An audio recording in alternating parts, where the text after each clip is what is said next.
장군, 그 큰 덩치로 밥 만드셨소? 저런 간단한 함정을 어찌 모른단 말이오? 힘은 장사지만 머리는 깡통인 장군과 입만 열면 손자병법이 튀어나오는 천재 거지 아이, 조선의 국경을 뒤흔드는 이 기묘한 부자의 전쟁터 생존기가 시작됩니다. 함경도 최전방, 두만강이 얼어붙는 겨울이었습니다. 국경 너머에서 불어오는 바람은 칼날처럼 날카로웠고 하늘은 잿빛 구름으로 뒤덮여 있었습니다.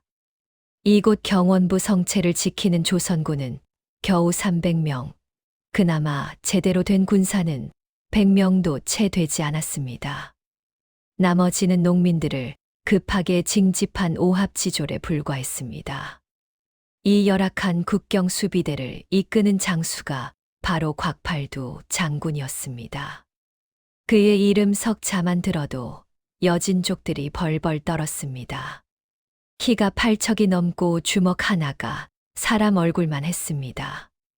그가 휘두르는 철퇴는 무게가 50근, 한 번 내리치면 말의 머리통이 박살나고 두 번 내리치면 성문이 부서졌습니다.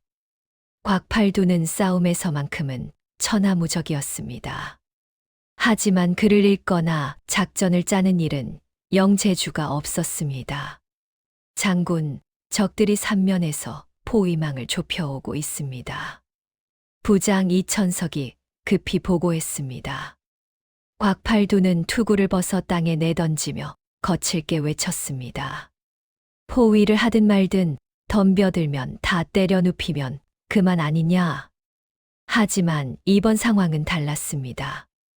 여진족의 새로운 우두머리 도갈룡 타르가는 무식한 만용으로 싸우는 자가 아니었습니다. 그는 한족 군사학을 배운 자로 교묘한 함정과 기만 전술로 조선군을 농락했습니다. 타르가는 먼저 소규모 부대를 보내 조선군을 유인했습니다. 곽팔두가 추격에 나서자 적들은 일부러 도망치는 척하며 깊은 골짜기로 그를 끌어들였습니다. 골짜기에 들어선 순간 곽팔두는 자신이 함정에 빠졌음을 깨달았습니다. 골짜기 양쪽 절벽 위에서 화살이 빗발치듯 쏟아졌습니다. 앞과 뒤에서는 여진족 기병들이 길을 막아섰습니다. 이것이 바로 타르간이 자랑하는 거미줄 진법이었습니다. 먹이를 거미줄로 올가매듯 적을 사방에서 조여 숨통을 끊는 전술이었습니다. 조선군은 순식간에 30여 명이 쓰러졌습니다. 곽팔두는 철퇴를 휘둘러 적 기병 5을 한 번에 날려버렸지만 화살은 끊임없이 날아왔습니다. 부장 이천석의 어깨에 화살이 박혔고 또 다른 부하의 다리가 꺾였습니다. 장군, 이대로는 전멸입니다. 후퇴하셔야 합니다. 곽팔두는 이를 악물었습니다. 후퇴하면 살 수 있을지 몰라도 이 골짜기를 빠져나가는 순간 등 뒤에서 화살 세례를 받아 더 많은 부하를 잃을 것이 분명했습니다. 그렇다고 여기 남아 싸우면 결국 모두 죽을 터였습니다. 사면초가 진퇴양난이었습니다. 바로 그 순간이었습니다. 골짜기 위쪽에서 이상한 소리가 들렸습니다. 우르릉 쿵쿵쿵. 천둥 소리 같기도 하고 땅이 무너지는 소리 같기도 했습니다. 여진족 병사들이 고개를 들어 위를 바라보았습니다. 그들의 얼굴에 공포가 어렸습니다. 골짜기 상류 쪽에서 거대한 물줄기가 쏟아져 내려오고 있었습니다. 평소라면 졸졸 흐르는 작은 계곡물이었지만 지금은 성난 용처럼 포효하며 돌진해 왔습니다. 물살은 바위를 굴리고 나무를 쓸어가며 모든 것을 집어삼켰습니다. 수공이다. 물이 쏟아진다. 여진족 병사들이 비명을 지르며 흩어졌습니다. 하지만 이미 늦었습니다. 물줄기는 골짜기 바닥을 따라 순식간에 퍼져나갔습니다. 여진족 기병들이 말과 함께 떠내려갔고 절벽 위에 있던 궁수들도 발을 헛디뎌 추락했습니다. 곽팔두는 재빨리 부하들에게 소리쳤습니다. 저 바위로 올라가라. 높은 곳으로. 조선군 병사들은 필사적으로 골짜기 측면의 바위를 타고 올라갔습니다. 물은 그들이 서 있던 자리를 순식간에 뒤덮었습니다. 하지만 조선군은 미리 대피하여 대부분 살아남았습니다. 반면 여진족은 절반 이상이 물에 휩쓸려 가거나 혼란 속에 목숨을 잃었습니다. 물이 어느 정도 빠지자 골짜기는 아비규환의 현장으로 변해 있었습니다. 여진족 병사들의 시체가 여기저기 널려 있었고 살아남은 자들은 정신없이 도망쳤습니다. 곽팔두는 이 기회를 놓치지 않았습니다. 저놈들을 놓치지 마라, 추격하라. 조선군은 혼비백산한 적들을 뒤쫓아 20명을 더 베고 10명을 사로잡았습니다. 완벽한 함정에 빠졌던 곽팔두는 오히려 대승을 거두고 살아 돌아올 수 있었습니다. 하지만 곽팔두는 도무지 이해할 수 없었습니다. 평소 그 계곡물은 무릎도 차지 않는 얕은 시냇물이었습니다. 설령 상류에 비가 많이 왔다 해도 이렇게 갑자기 폭류가 쏟아질 리 없었습니다. 게다가 며칠째 날씨가 맑았습니다. 이천석, 위로 올라가서 상류를 확인해 보라. 부장 이천석이 부하 몇을 데리고 계곡 상류로 올라갔습니다. 한 시즌쯤 지나 돌아온 그의 얼굴은 어리둥절함으로 가득했습니다. 장군, 이상한 일입니다. 상류에 큰 바위가 있었는데 그 바위가 계곡물을 막고 있었던 모양입니다. 그 바위가 갑자기 굴러떨어지는 바람에 고여있던 물이 한꺼번에 쏟아진 것 같습니다. 바위가 저절로 굴러떨어졌다는 말이냐? 그게 바위 옆에 이상한 흔적이 있었습니다. 마치 누군가 지렛대로 바위를 밀어낸 것 같은. 곽팔두는 고개를 가로저었습니다. 그 바위는 수십 명이 달라붙어도 꿈쩍하지 않을 만큼 거대했습니다. 사람의 힘으로 움직일 수 있는 것이 아니었습니다. 귀신이 도왔나 보지 뭐. 하여간 살았으니 다행이다. 곽팔두가 부하들을 이끌고 계곡을 빠져나오려는데 갑자기 풀숲에서 무언가가 튀어나왔습니다. 곽팔두는 반사적으로 철퇴를 들어 올렸습니다. 하지만 그것은 젖병이 아니었습니다. 남루한 옷을 걸친 꼬마 하나가 헐레벌떡 뛰어나왔습니다. 나이는 겨우 8살쯤 되어 보였습니다. 얼굴은 숯검댕이로 범벅이었고 머리는 새둥지처럼 헝클어져 있었습니다. 하지만 눈만큼은 까맣고 영롱하게 빛났습니다. 아이는 곽팔두를 보더니 활짝 웃으며 말했습니다. 아저씨, 살았네요. 다행이다. 곽팔두는 어이가 없어서 멍하니 아이를 바라보았습니다. 이 아이는 대체 어디서 나타난 것일까요? 이런 험한 국경지대에, 그것도 방금 전투가 벌어진 골짜기에 어린아이가 혼자 있다는 것이 말이 되지 않았습니다. 너 누구냐? 여기서 뭐 하는 거냐? 저요? 저는 아지라고 해요. 여기 근처에서 살았어요. 아저씨들 싸우는 거 봤어요. 위험해 보여서 도와줬어요. 도와줬다고 무슨 소리냐? 아이는 자랑스럽다는 듯 가슴을 폈습니다. 위에 있던 큰 바위요. 제가 굴려서 물이 쏟아지게 만들었어요. 나쁜 오랑캐들이 아저씨들 괴롭히길래요. 곽팔두는 황당해서 웃음이 나왔습니다. 이 조그만 것이 그 거대한 바위를 움직였다고요? 말도 안 되는 소리였습니다. 분명 겁에 질려 정신이 나간 채 헛소리를 하는 것이 틀림없었습니다. 이 녀석아, 거짓말하지 마라. 그 바위는 어른 수십 명이 붙어도 안 움직여. 정말이에요. 제가 지렛대로 밀었어요. 바위 옆에 틈이 있었거든요. 거기에 나무 기둥을 끼워서 힘껏 밀었더니 굴러 떨어졌어요. 곽팔두는 다시 생각해 보았습니다. 이천석이 지렛대 흔적을 봤다고 했습니다. 설마 정말로 이 꼬마가 한 것일까요? 하지만 그렇다 해도 믿기 어려웠습니다. 8살짜리 아이가 그런 일을 해낼 수 있다는 것이 상식적으로 이해되지 않았습니다. 내가 정말 그랬다고 치자. 그런데 너는 어떻게 그런 생각을 했느냐? 바위를 굴려서 물을 터뜨린다는 발상을 어떻게 한 거냐? 아이는 당연하다는 듯 대답했습니다. 병법에 나오잖아요. 수공은 적을 혼란에 빠뜨리고 대형을 무너뜨리는데 아주 좋은 전술이래요. 삼국지에서도 관유가 번성 전투에서 물을 이용해 조인의 7군을 물리쳤고요. 아저씨들이 골짜기에 갇힌 걸 보니까 저 바위를 굴리면 물이 쏟아져서 오랑캐들을 쓸어버릴 수 있을 것 같았어요. 곽팔두는 입을 떡 벌렸습니다. 병법, 삼국지, 관유, 번성전투. 이 꼬마는 도대체 무슨 소리를 하는 것일까요? 곽팔두는 평생 글을 배우지 못했기에 삼국지가 무엇인지도 몰랐습니다.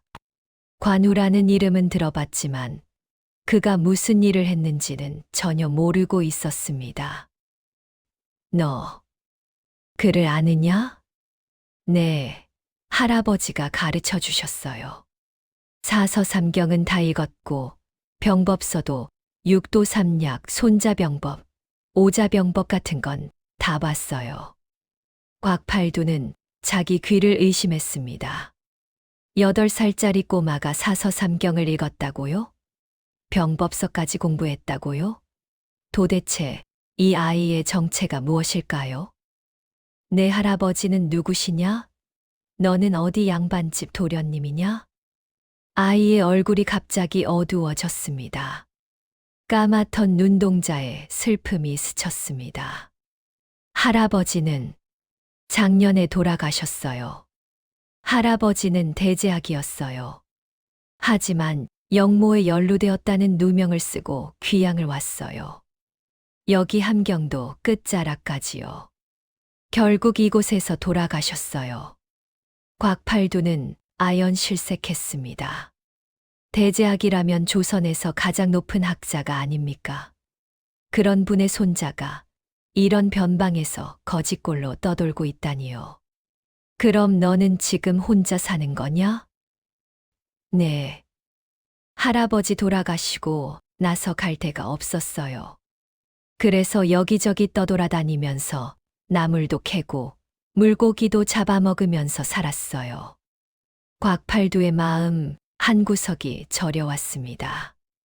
무식하고 거친 장수였지만 어린아이가 이렇게 고생하는 것을 보니 가슴이 아팠습니다. 더군다나 이 아이는 방금 전 자기 목숨을 구해준 은인이 아닙니까? 이천석. 예, 장군. 이 아이를 군영으로 데려가자. 밥이라도 먹여야겠다. 곽팔두는 아지의 멱살을 잡아 번쩍 들어 올렸습니다. 아이는 깜짝 놀라 공중에 매달렸습니다. 아저씨, 저 내려주세요. 시끄럽다. 내가 날 살려줬으니 내가 너를 먹여 살려주마. 이제부터 나를 따라다녀라. 이렇게 해서 조선 최강의 무장 곽팔두와 천재 책사 아지의 기묘한 인연이 시작되었습니다. 아무도 예상하지 못한 이 만남이 훗날 조선의 북방 수비를 완전히 바꿔놓게 될 줄은 그 순간 아무도 몰랐습니다. 군영으로 돌아온 곽팔두는 아지에게 따뜻한 밥과 국을 먹였습니다. 아이는 굶주렸던 터라 정신없이 밥을 퍼먹었습니다. 그 모습을 보던 부하들이 수군거렸습니다. 장군께서 저런 꼬마를 왜 데려오셨을까? 글쎄, 불쌍해 보여서 그러시는 게 아니겠나. 하지만 곽팔두의 생각은 달랐습니다. 이 아이는 분명 보통 아이가 아니었습니다. 8살 나이에 전장의 흐름을 파악하고 수공이라는 전술을 즉석에서 구사했습니다. 더구나 병법을 공부했다고 했습니다. 곽팔두는 전투에서는 강했지만 전략을 짜는 데는 약했습니다.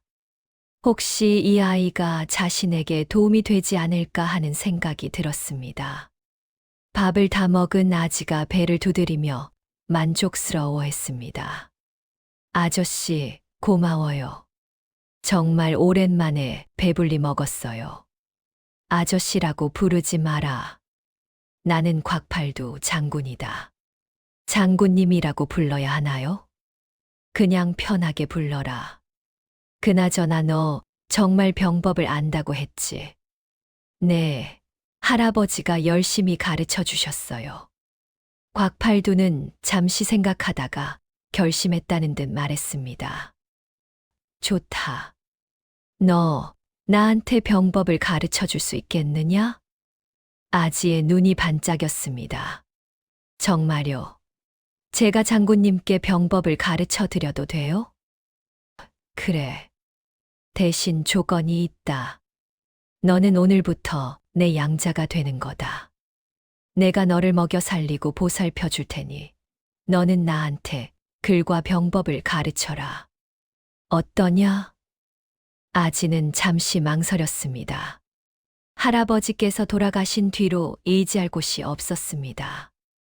먹을 것도 제대로 구하지 못해 굶주렸고 잘 곳도 없어 동굴이나 나무 밑에서 잤습니다. 이대로 가다간 겨울을 나지 못하고 얼어 죽을지도 몰랐습니다. 하지만 무엇보다 이 험상궂게 생긴 장군이 묘하게 마음에 들었습니다. 거칠어 보이지만 눈빛은 정직했고 부하들을 아끼는 모습이 믿음직스러웠습니다. 좋아요. 제가 아버지 되어드릴게요. 아버지?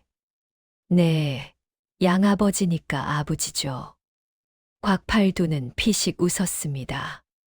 이 녀석 제법 당돌하고 귀엽습니다. 좋다. 이제부터 너는 내 아들이다. 곽아지. 이렇게 해서 조선군 역사상 가장 이상한 부자 관계가 탄생했습니다. 무식한 장군과 천재 꼬마, 이 둘의 만남은 앞으로 수많은 전설을 만들어낼 것이었습니다. 그날 밤 곽팔두는 아지에게 물었습니다. 그래, 내일부터 당장 병법을 가르쳐다오. 나는 글을 못 읽으니까 쉽게 설명해 주면 좋겠다. 아지는 고개를 끄덕였습니다. 걱정 마세요, 아버지. 제가 아주 쉽게 가르쳐 드릴게요. 병법은 어렵지 않아요. 그냥 생각하면 돼요. 생각. 네. 적이 무엇을 원하는지, 우리가 무엇을 해야 하는지 생각하는 거예요. 곽팔두는 아직 무슨 말인지 잘 이해하지 못했지만 이 아이가 분명 자신을 더 강한 장수로 만들어줄 것이라는 확신이 들었습니다. 그리고 그 예감은 틀리지 않았습니다. 다음 날부터 곽팔두와 아지의 기묘한 수업이 시작되었고, 이는 조선, 북방의 운명을 바꾸게 될 것이었습니다. 아지가 군영에 들어온 지 사흘째 되는 날, 첫 수업이 시작되었습니다. 곽팔두는 장막 안에 떡하니 앉아 있었고, 아지는 그 앞에서 나무 막대기를 들고 서 있었습니다. 아이의 키가 워낙 작아서 마치 강아지가 곰을 가르치는 것 같은 우스꽝스러운 광경이었습니다. 자, 아버지. 오늘은 손자병법의 기초를 가르쳐 드릴게요. 아지는 땅바닥에 글자를 쓰기 시작했습니다. 하지만 곽팔두는 그 글자를 보자마자 인상을 찌푸렸습니다. 글자만 보면 머리가 지끈거리고 눈꺼풀이 무거워졌습니다. 이 녀석아, 글자 말고 그냥 말로 설명해라. 나는 글을 못 읽는다니까. 아지는 당황했습니다. 할아버지께 배울 때는 항상 책을 펴놓고 글자를 짚어가며 공부했는데 글자 없이 어떻게 병법을 가르친다는 말입니까? 하지만 아버지, 병법은 글로 되어 있어서. 그럼 내가 알아서 쉽게 만들어라. 나는 글 배울 생각 없다. 그냥 싸우는 방법만 가르쳐 주면 된다. 아지는 한숨을 쉬었습니다. 이 무식한 장군을 어떻게 가르쳐야 할까요? 잠시 고민하던 아지의 눈이 번쩍 빛났습니다. 좋아요. 그럼 이렇게 해봐요. 아버지는 사냥 좋아하시죠? 그럼 나는 사냥꾼이었다. 멧돼지, 호랑이 다 잡아봤지. 그럼 적군은 멧돼지라고 생각해요. 그리고 아버지는 사냥꾼이고요. 사냥할 때 어떻게 하세요? 곽팔두는 눈을 반짝이며 대답했습니다. 사냥 이야기라면 신이 났습니다. 먼저 멧돼지가 어디 있는지 찾아야지. 발자국이나 똥을 보고 위치를 파악한다. 그 다음에 바람 방향을 확인해서 냄새를 맡기지 않게 접근하고. 맞아요. 그게 바로 병법이에요. 아지는 신이 나서 설명했습니다. 적의 위치를 파악하는 게 정탐이고 바람 방향을 확인하는 게 지형 활용이에요. 멧돼지를 몰아가려면 어디로 몰아야 해요? 좁은 골짜기나 절벽 쪽으로 몰아야지. 그래야 도망 못 가고 잡을 수 있으니까. 바로 그거예요. 적을 불리한 지형으로 유인하는 게 병법의 기본이에요. 아버지는 이미 병법을 알고 계셨던 거예요. 곽팔두는 어안이 벙벙했습니다. 자기가 늘 하던 사냥이 병법이었다니요. 갑자기 병법이라는 게 그리 어렵게 느껴지지 않았습니다. 오, 그렇구나. 그럼 적을 상대할 때도 멧돼지 사냥하듯이 하면 되는 거냐? 네. 적이 강하면 정면으로 싸우지 말고 약한 곳을 공격해야 해요. 멧돼지도 머리는 단단하니까 옆구리를 찌르잖아요? 곽팔두는 무릎을 탁 쳤습니다. 맞아.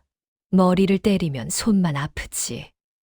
이렇게 아지는 곽팔두의 눈높이에 맞춰 병법을 설명했습니다.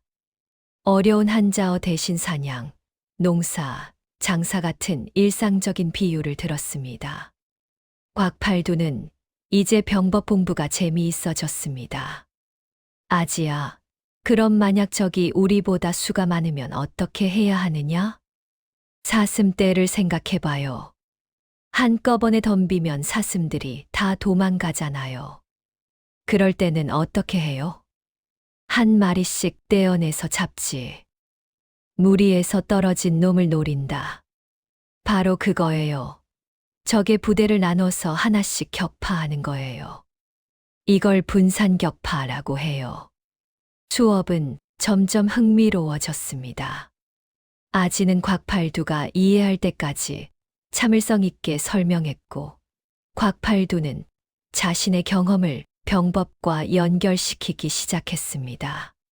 한 달쯤 지나자 곽팔두는 기본적인 전술 개념을 이해하게 되었습니다. 그리고 드디어 실전에 적용할 기회가 찾아왔습니다. 여진족 타르간이 다시 쳐들어왔습니다.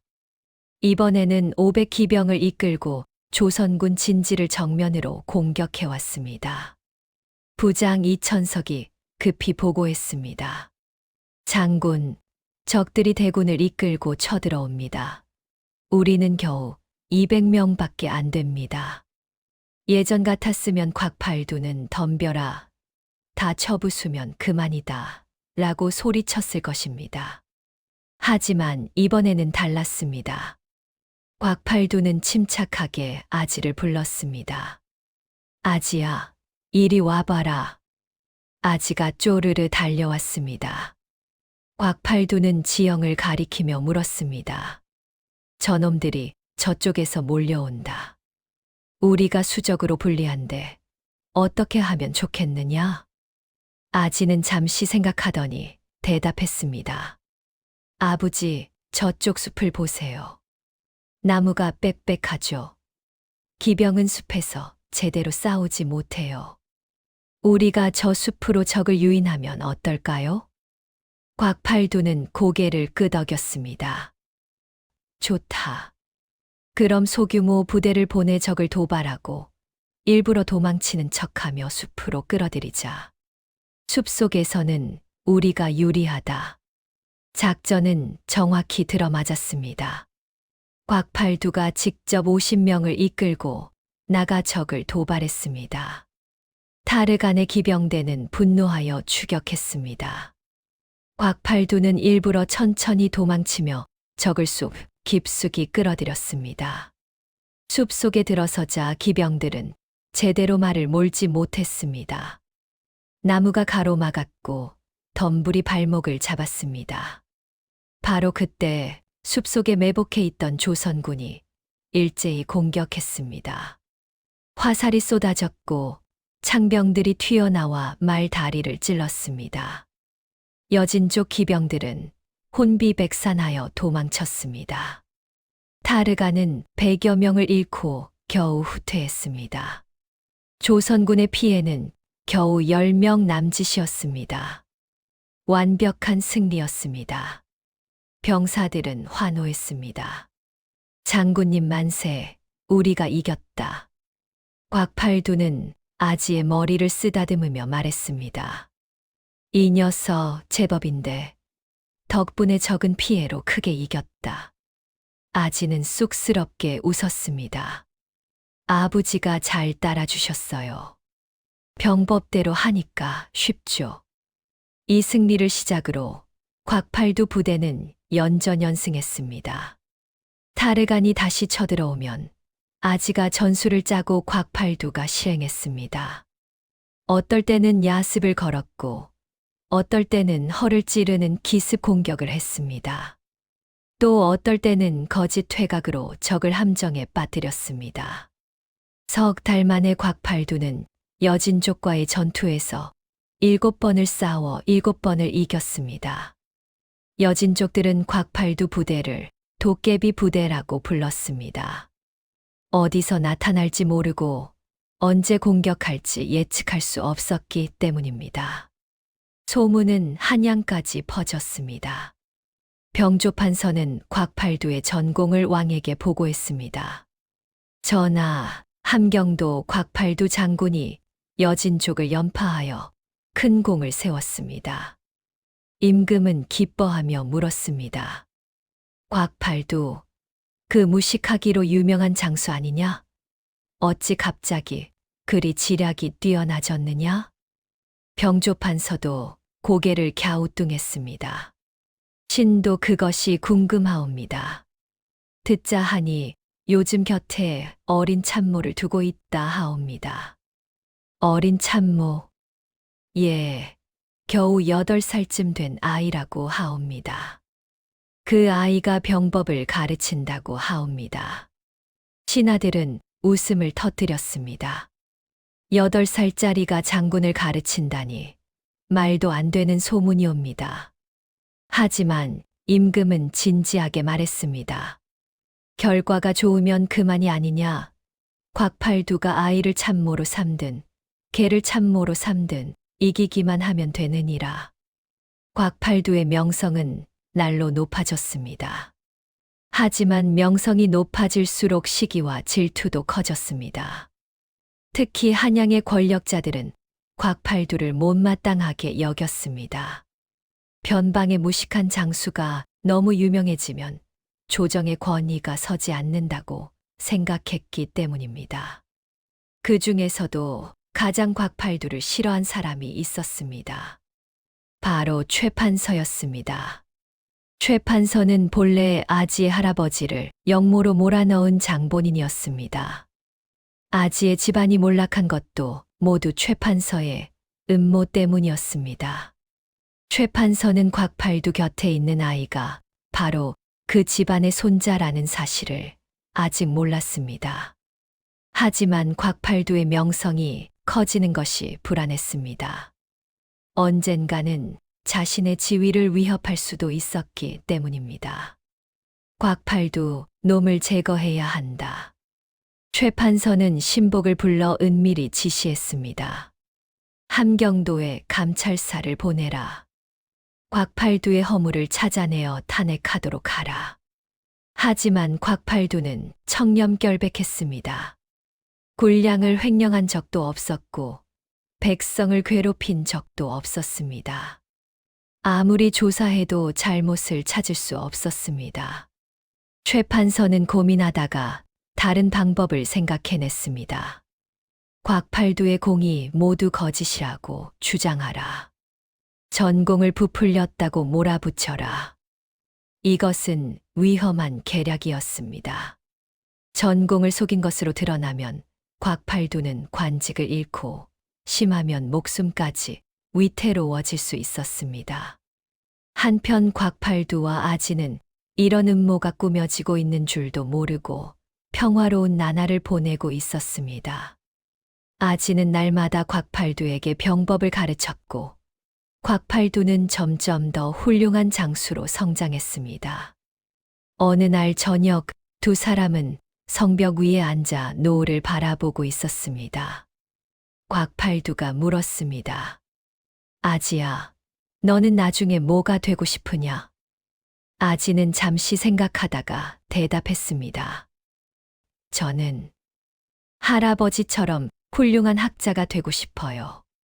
그래서 많은 사람을 가르치고 싶어요. 학자, 좋지. 너는 머리가 좋으니까 분명 훌륭한 학자가 될 거다. 아버지는요? 아버지의 꿈은 뭐예요? 곽팔두는 허허 웃었습니다. 나는 그냥 이렇게 싸우다가 전장에서 죽으면 그만이지, 뭐. 아지는 고개를 저었습니다. 안 돼요. 아버지는 오래오래 사셔야 해요. 그리고 높은 벼슬도 하셔야 해요. 높은 벼슬, 내가? 네, 아버지는 분명 대장군이 되실 거예요. 제가 옆에서 도와드릴게요. 곽팔두는 아지의 머리를 쓰다듬었습니다. 고맙다, 아지야. 내가 있어서 나도 용기가 난다. 두 사람은 서로 의지하며 하루하루를 보냈습니다. 하지만 평화는 오래 가지 않았습니다. 멀리 한양에서 폭풍우가 몰려오고 있었습니다. 최 판서가 보낸 감찰사가 곧 도착할 예정이었습니다. 그리고 그 감찰사의 목적은 단 하나, 곽팔두를 파멸시키는 것이었습니다. 아지는 아직 최 판서가 자기 할아버지의 원수라는 사실을 몰랐습니다. 하지만 곧 모든 진실이 드러날 것이었습니다. 그리고 그때 아지와 곽팔두는 지금까지와는 전혀 다른 싸움을 해야 할 것이었습니다. 적은 더 이상 국경 너머의 여진족이 아니었습니다. 진짜 적은 조정 안에 있었습니다. 한양에서 파견된 감찰사 일행이 함경도, 경원부에 도착한 것은 이른 봄이었습니다. 겨울 내내 꽁꽁 얼어붙었던 땅이 녹기 시작하고 매서운 바람도 한풀 꺾인 시기였습니다. 감찰사의 이름은 민진우, 최 판서의 신복 중에서도 가장 악랄하기로 소문난 자였습니다. 민진우는 40 중반의 마른 체구에 날카로운 눈매를 가진 사람이었습니다. 그의 입가에는 언제나 비웃음 같은 미소가 떠 있었고 말투는 차갑고 냉소적이었습니다. 그는 곽팔두를 파멸시키라는 최 판서의 명을 받고 내려왔습니다. 곽팔두 장군을 만나고 싶소. 민진우가 차갑게 말했습니다. 곽팔두는 불이 나게 달려와 감찰사를 맞이했습니다. 그는 정치적인 눈치가 없었기에 감찰사가 자신을 조사하러 왔다는 사실조차 몰랐습니다. 어서 오십시오. 감찰사 나리. 먼 길 오시느라 고생하셨습니다. 민진우는 곽팔두를 위아래로 훑어보았습니다. 거대한 체구, 거친 얼굴, 무식해 보이는 눈빛. 민진우는 속으로 비웃었습니다. 이런 멍청한 놈을 무너뜨리는 것은 식은 죽 먹기의 것이었습니다. 장군의 활약상을 듣고 왔소. 여진족을 연파했다는 소문이 자자하더군. 감사합니다. 부하들이 잘 싸워준 덕분입니다. 그런데 말이오, 전공 보고서를 보니 좀 이상한 점이 있더군. 적의 수가 너무 많고 우리 쪽 피해는 너무 적소. 이게 정말 사실이오? 곽팔두는 눈을 깜빡였습니다. 무슨 말인지 잘 이해가 되지 않았습니다. 사실입니다. 저희는 지략을 써서 싸웠기에 피해가 적었습니다. 지략. 장군이 지략을 안다는 말이오? 장군은 글도 못 읽는다고 들었는데. 민진우의 말투에는 분명한 조롱이 섞여 있었습니다. 곽팔두는 얼굴이 붉어졌습니다. 무식하다는 말을 들으면 언제나 부끄러웠습니다. 제가 직접 짠 것은 아니고 참모가 도와줬습니다. 참모, 누구 말이오? 제 양자 아지입니다. 바로 그 순간 아지가 달려왔습니다. 아지는 민진우를 보자 깜짝 놀라 발걸음을 멈췄습니다. 민진우 역시 아지를 보고는 눈을 가늘게 떴습니다. 둘은 서로를 알아봤습니다. 민진우는 최판서의 신복이었기에 아지의 할아버지를 영모로 몰아넣을 때 함께 관여했던 사람이었습니다. 그는 아지의 할아버지가 함경도로 귀양 갔다는 것을 알고 있었습니다. 하지만 그 손자가 여기서 곽팔두의 양자로 있을 줄은 몰랐습니다. 아지 역시 민진우를 기억했습니다. 할아버지께서 영모 혐의로 잡혀갈 때 민진우가 집에 들이닥쳐 서류를 뒤지고 할아버지를 모욕했던 장면이 생생했습니다. 아지의 온몸에 소름이 돋았습니다. 민진우는 얼른 표정을 감추고 차갑게 웃었습니다. 오, 이 아이가 그 유명한 참모란 말이오. 겨우 8살짜리 꼬마가. 나이는 어리지만 영특합니다. 병법도 잘합니다. 민진우는 속으로 쾌재를 불렀습니다. 이것은 예상치 못한 행운이었습니다. 영모 집안의 손자가 곽팔두 곁에 있다니 이것만으로도 곽팔두를 탄핵할 명분이 충분했습니다. 장군, 혹시 이 아이의 출신을 아시오? 아지는 대제학의 손자라고 들었습니다. 할아버지께서 영모 혐의로 귀양 오셨다가 돌아가셨다고 했습니다. 그걸 알면서도 양자로 삼았단 말이오? 영모 집안의 자식을 군영에 두다니 이것이 말이 되는 소리요.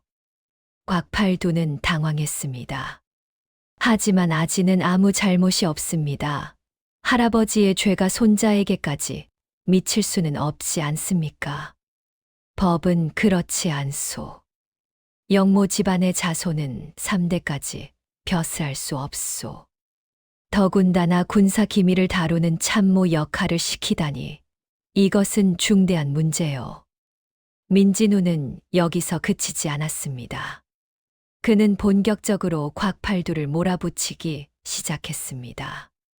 그리고 장군의 전공 보고서를 다시 검토해 보니 확실히 과장된 부분이 많소. 적의 숫자가 실제보다 부풀려진 것 같고 노획한 물자도 의심스럽소. 무슨 말씀이십니까? 저는 거짓 보고를 한 적이 없습니다. 그렇다면 증거를 대시오. 증인을 세우시오. 곽팔두는 어쩔 줄 몰라 했습니다. 전투는 변방에서 벌어졌고 증인이라고는 자기 부하들 뿐이었습니다. 하지만 부하들의 증언은 믿을 수 없다고 하면 할 말이 없었습니다. 민진우는 냉소를 띠며 말했습니다. 장군, 나는 이번에 장군의 업무를 샅샅이 조사할 것이요. 만약 부정이 발견되면 엄중히 처벌될 것이요. 각오하시오. 그날 밤 아지는 곽팔두를 찾아왔습니다. 아지의 얼굴은 창백했고 눈에는 눈물이 맺혀 있었습니다. 아버지, 저 때문에 아버지가 곤경에 처하셨어요. 제가 떠나겠어요.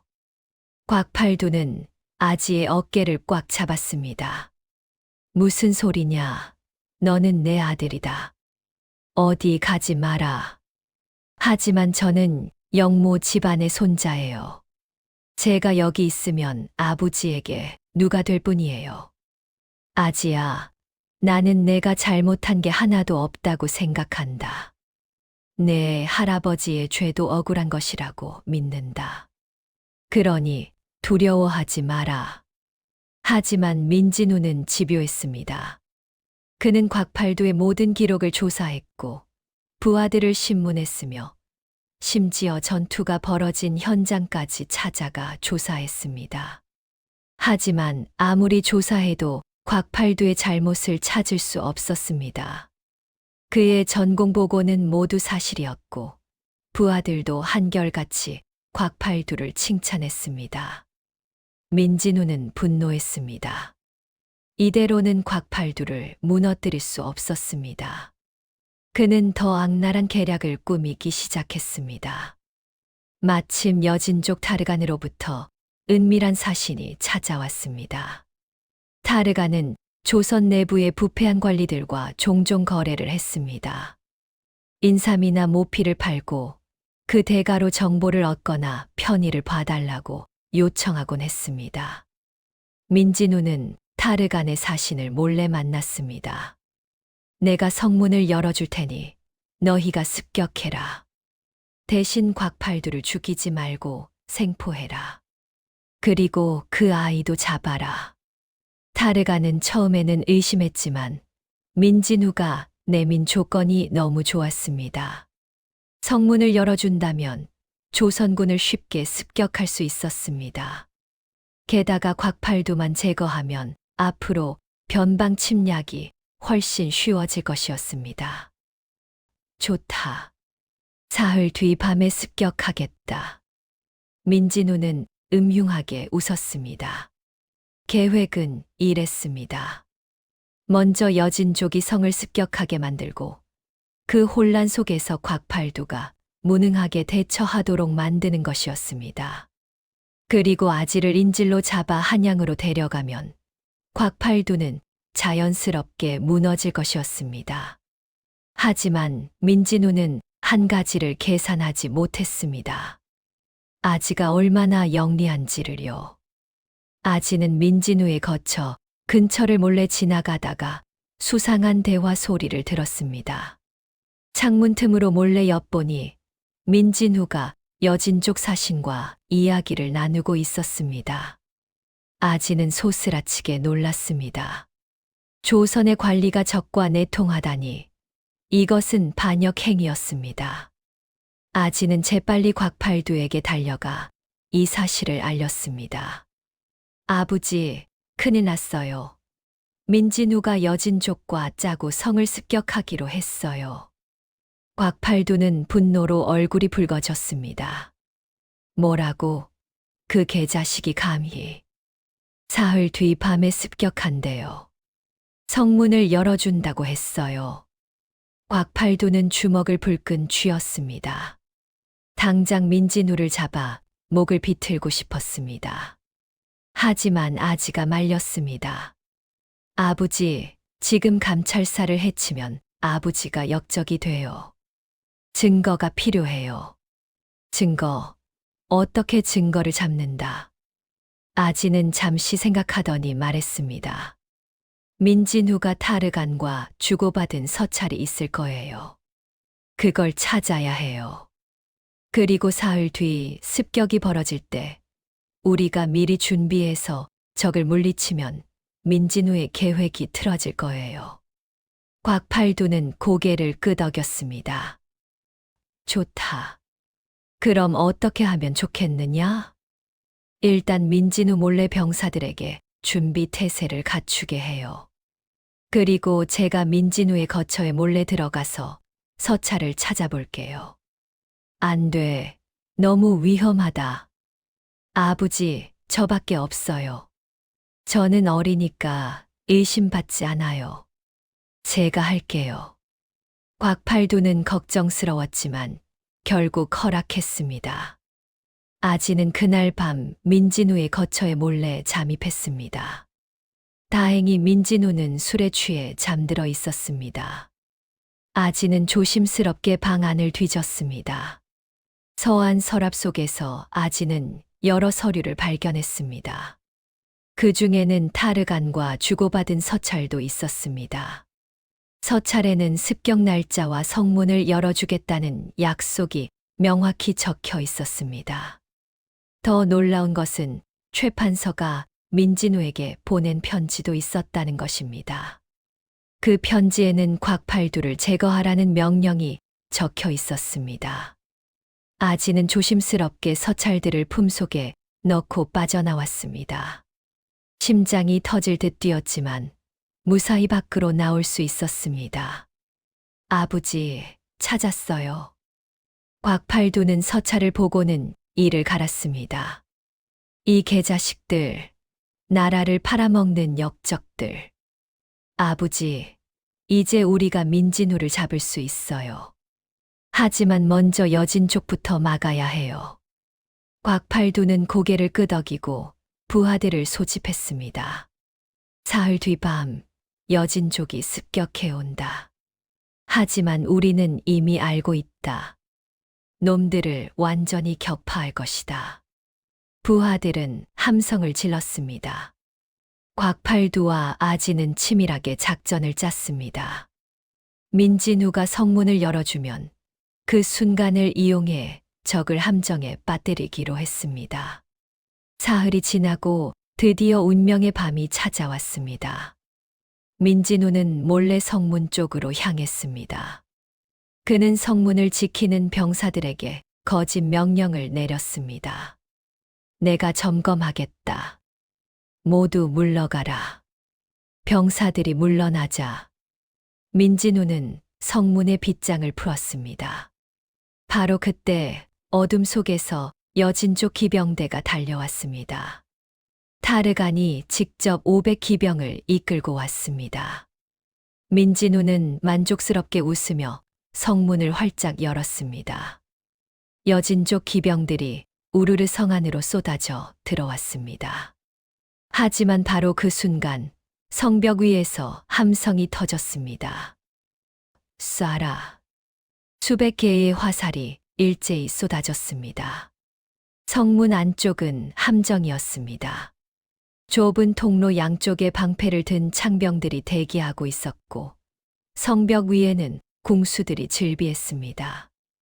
여진족 기병들은 좁은 공간에 갇혀 제대로 싸우지도 못하고 화살 세례를 받았습니다.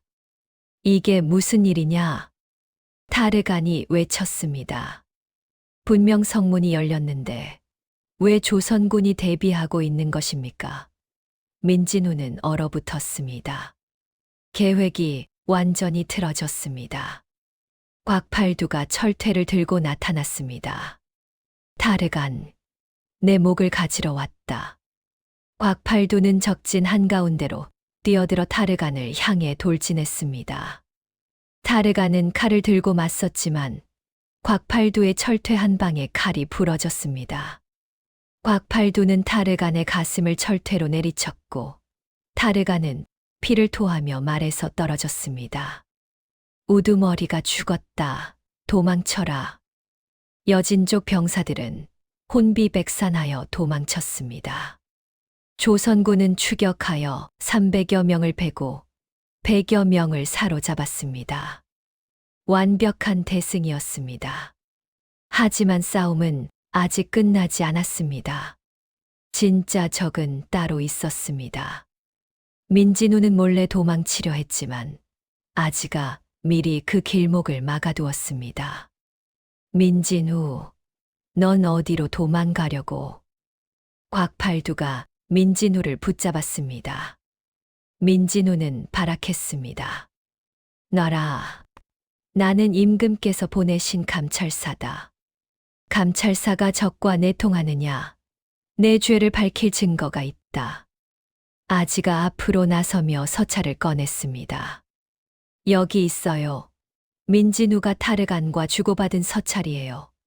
그리고 최 판서가 보낸 편지도 있어요. 민진우는 얼굴이 새하얗게 변했습니다. 모든 것이 끝났습니다. 증거가 명백했습니다. 그는 무릎을 꿇고 애원했습니다. 제발 살려주시오. 내가 잘못했소. 하지만 곽팔두는 차갑게 말했습니다. 내 목숨은 임금께서 결정하실 것이다. 나는 내 죄를 밝힐 뿐이다. 곽팔두는 민진우를 결박하고 모든 증거와 함께 한양으로 급히 보고서를 올렸습니다. 이제 공은 조정으로 넘어갔습니다. 최 판서와 민진우의 운명이 어떻게 될지, 그리고 곽팔두와 아지의 미래가 어떻게 될지는 한양의 결정에 달려 있었습니다. 한양으로 보내진 보고서는 조정을 뒤흔들었습니다. 감찰사가 적과 내통하여 성문을 열어주려 했다는 내용은 충격적이었습니다. 더구나 그 배후에 최 판서가 있다는 증거까지 함께 올라왔습니다. 조정의 신하들은 술렁였고 임금은 크게 노했습니다. 최 판서를 당장 잡아들여라. 최 판서는 궁지에 몰렸습니다. 하지만 그는 교활한 사람이었습니다. 그는 즉시 반격에 나섰습니다. 전하, 이것은 모함이옵니다. 곽팔두가 자신의 죄를 덮기 위해 꾸며낸 거짓말이옵니다. 거짓말, 증거가 분명히 있지 않느냐. 그 서찰은 위조된 것이옵니다. 신의 필체를 흉내낸 것이옵니다. 곽팔두는 영모 집안의 자손을 참모로 삼은 죄를 숨기기 위해 이런 음모를 꾸민 것이옵니다. 최 판서의 말에도 일리가 있었습니다. 서찰이 진짜인지 가짜인지 확실히 밝혀야 했습니다. 임금은 고심했습니다. 양쪽의 말을 다 들어봐야겠다. 곽팔두를 한양으로 올려보내라.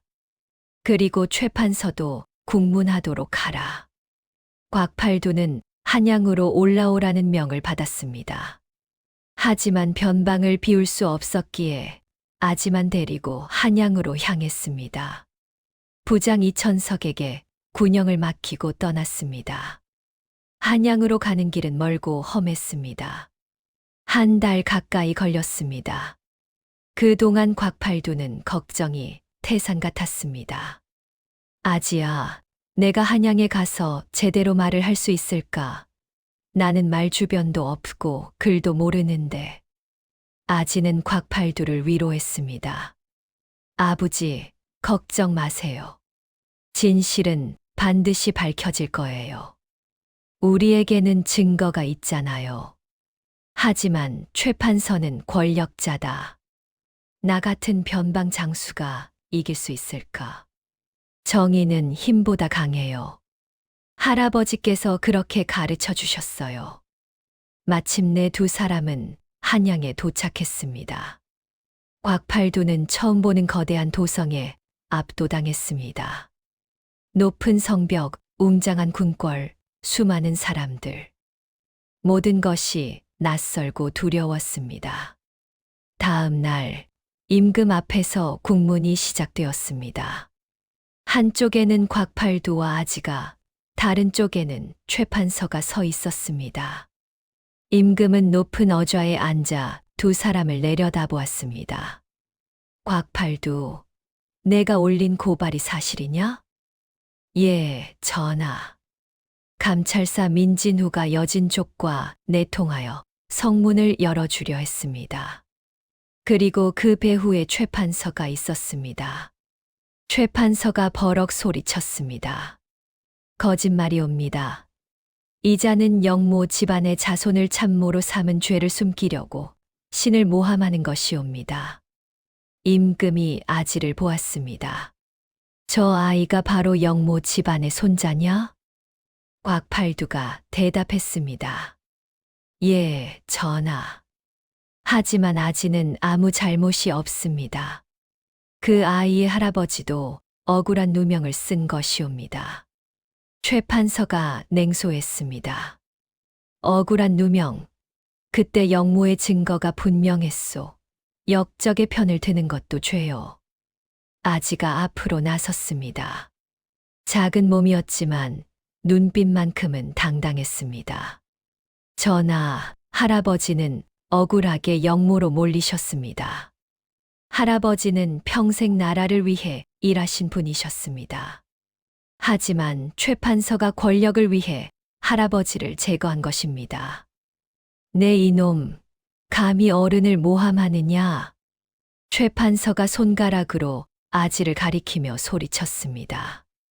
하지만 아지는 물러서지 않았습니다. 저는 증거를 가지고 있습니다. 최판서가 민진우에게 보낸 편지입니다. 아지가 서찰을 꺼내 임금께 올렸습니다. 임금은 서찰을 읽어보았습니다. 거기에는 분명 곽팔두를 제거하라는 내용이 적혀 있었습니다.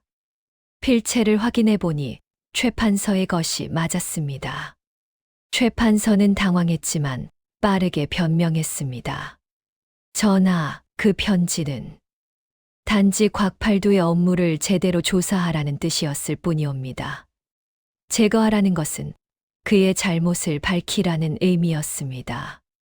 그렇다면 민진후가 여진족과 내통한 것은 어떻게 설명하겠느냐? 그것은 민진후가 개인적으로 저지른 일이옵니다. 신은 전혀 모르는 일이옵니다. 논쟁은 계속되었습니다. 최판서는 교묘하게 말을 돌리며 자신의 죄를 부인했습니다. 곽팔두는 답답했습니다. 아무리 증거를 대도 최판서는 빠져나갈 구멍을 찾았습니다. 바로 그때 감옥에 갇혀 있던 민진우가 자백하기 시작했습니다. 그는 죽음이 두려워 모든 것을 털어놓았습니다. 전하, 용서해 주십시오. 모든 것은 최판서의 명령이었습니다. 최판서가 곽팔두를 제거하라고 했고 여진족과 내통하는 것도 허락했습니다. 무슨 소리냐? 내 이놈이 거짓 자백을 하는구나. 최판서가 발악했습니다. 하지만 민진우는 계속 말했습니다.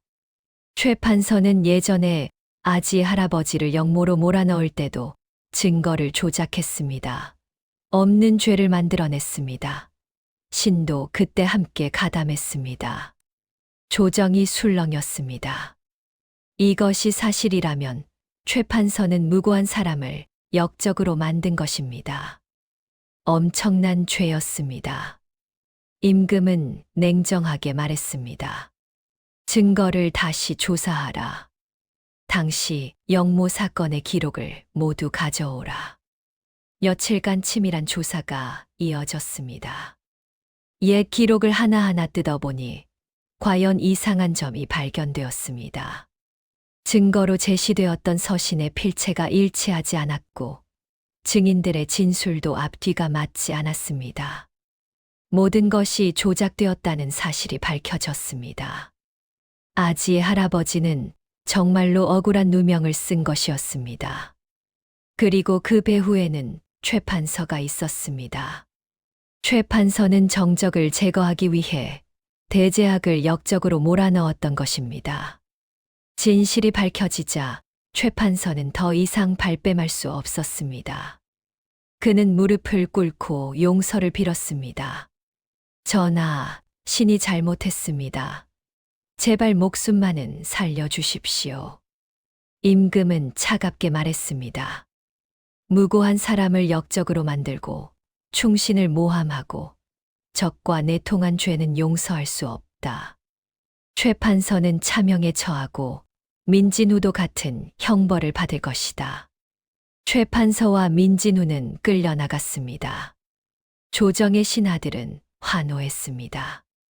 악인이 벌을 받고 충신이 명예를 되찾은 것이었습니다. 임금은 곽팔두를 불렀습니다.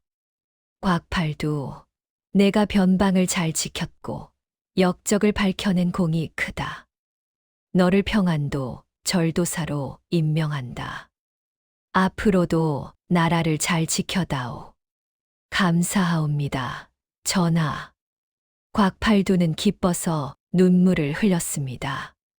평안도 절도사는 조선에서 가장 중요한 무관직 중 하나였습니다. 무식한 변방 장수가 여기까지 올라온 것은 기적이었습니다. 그리고 임금은 아지를 보았습니다. 아지, 내 나이는 비록 어리지만 지혜가 뛰어나다.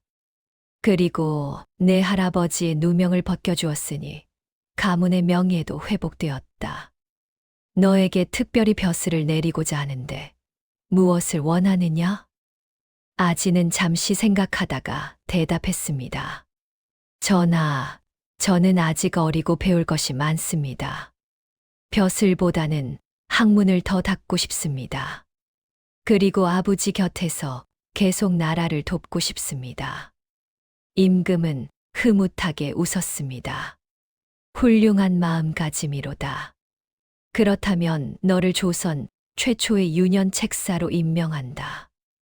곽팔두를 도와 변방을 지키되 계속 학문을 닦아 훗날 큰 인물이 되어라. 감사하옵니다, 전하. 이렇게 해서 모든 일이 해결되었습니다.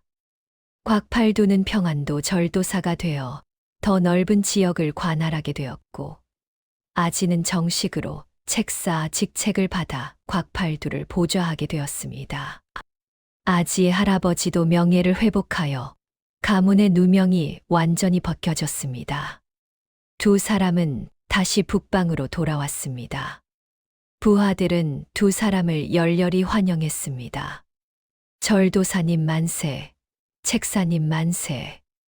곽팔두는 부하들에게 술과 고기를 푸짐하게 내렸습니다. 모두가 기뻐하며 축하했습니다.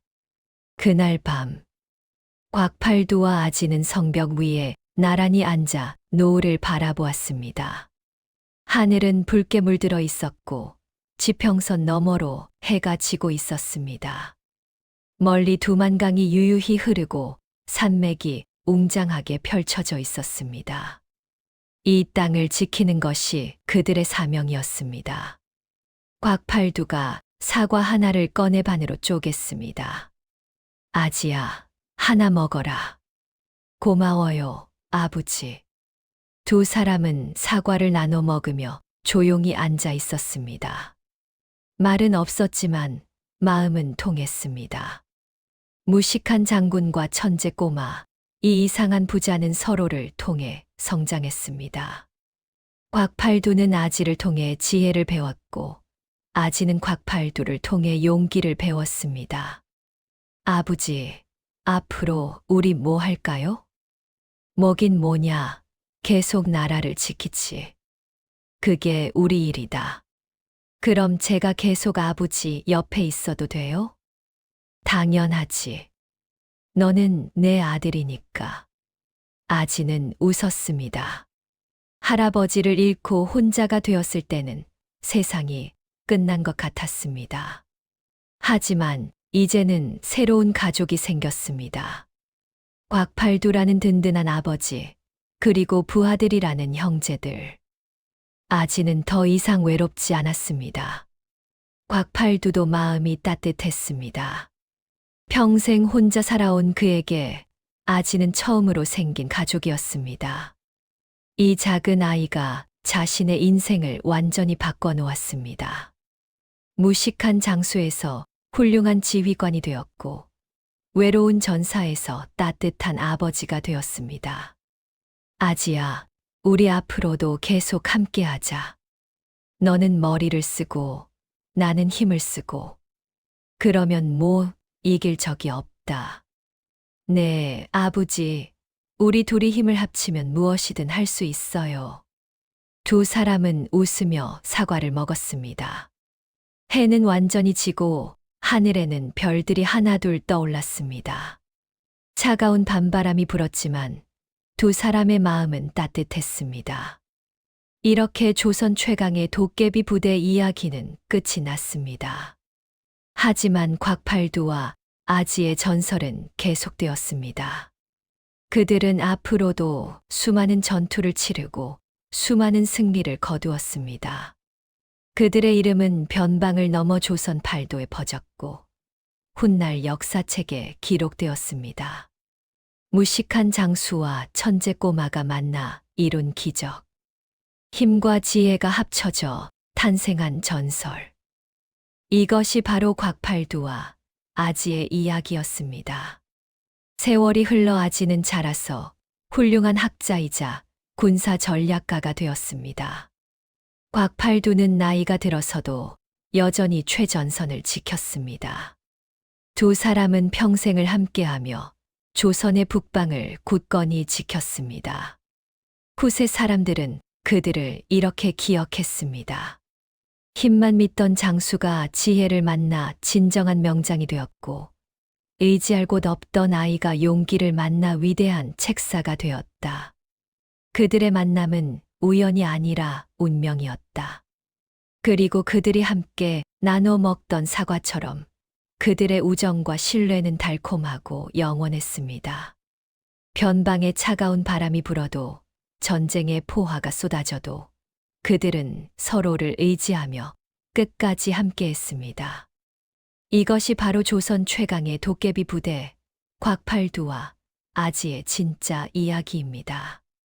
힘과 지혜, 용기와 지략, 그리고 무엇보다 서로를 향한 깊은 신뢰가 만들어낸 전설이었습니다.